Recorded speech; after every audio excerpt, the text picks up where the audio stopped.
Good morning, good morning, good morning. Buenos dias, mi gente yo-yo. Welcome to Daily Discipline number 553, primarily in a row. My name's Rob Hoback. Happy that you're here, honored and humbled that you keep coming back like for reals. Hey, it's 4/22/20. That means it's a Wednesday. That means it's a hump day. Hump day! That's for you, Aunt Barb. Hope you're doing well. It's a work day. I've already been on one conference call. I got plenty to do today, so let's do it. First things first, I'm still the realist.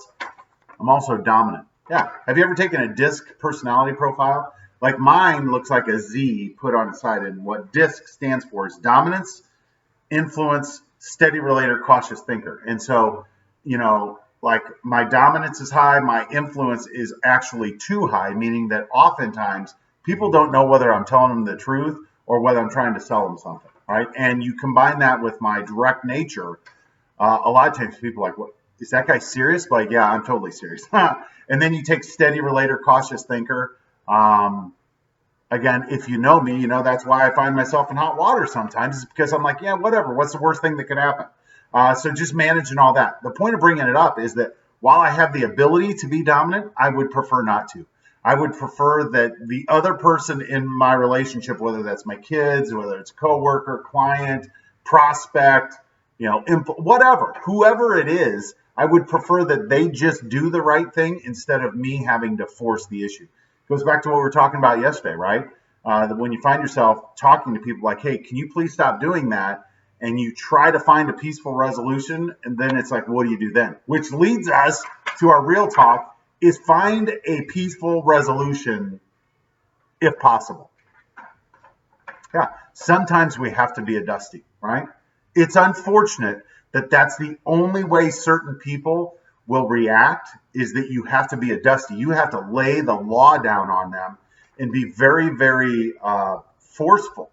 And I hate it. I hate it when people act that way with me, especially if they haven't asked me to make a change. I would prefer that people be given the option of doing things first before the hammer's laid on them, which brings me up to why this is on my mind. A couple things. Yesterday we talked about an apology without a change in behavior is manipulation, right?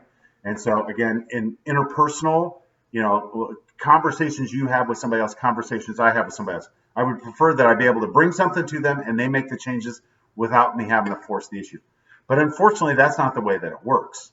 And now, here in America, we have this issue of social distancing where it appears the curve is being flattened quicker. Some parts of it are better, some are worse. And so there's a big push for people like, all right, let's get back to work. Let's relax the social distancing things. And so, I don't know what the right answer is. That's not my job.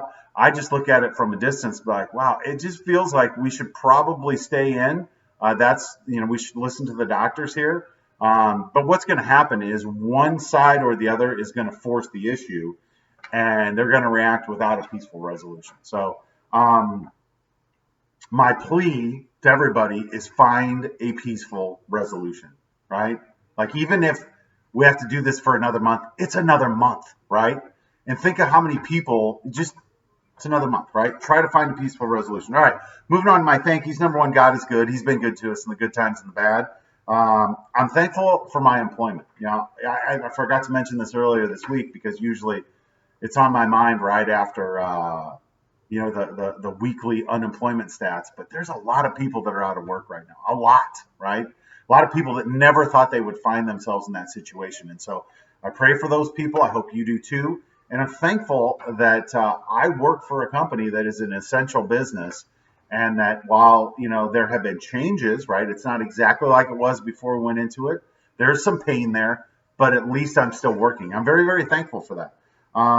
In spite of all the adversity that goes on right now, because anytime you throw in a pandemic and, all of this uncertainty, then a lot of political behavior shows up. And I'm thankful for the adversity. I'm learning to, thanks to Kobe and a whole bunch of other people, is embrace the grind, right? That's what, when you get to the other side and you get through a difficult season, you're like, man, look how tough that was. And we pursued through that, persevered.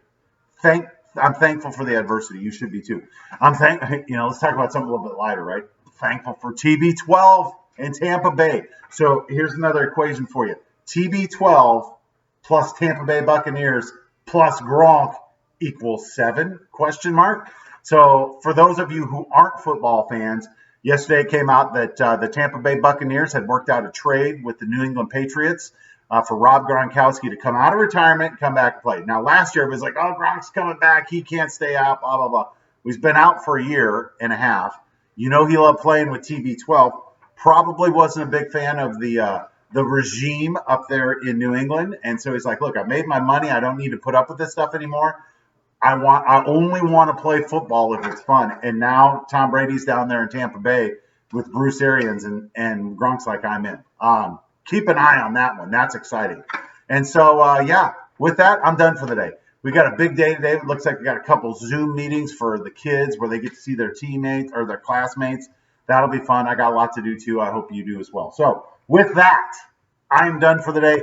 Hands up. Peace out. We're better together. I appreciate you stopping by on a hump day. We'll be back tomorrow on a Thankful Thursday. Can't wait to see you then. Deuces. # Real Talk. Come get you some. Love you guys.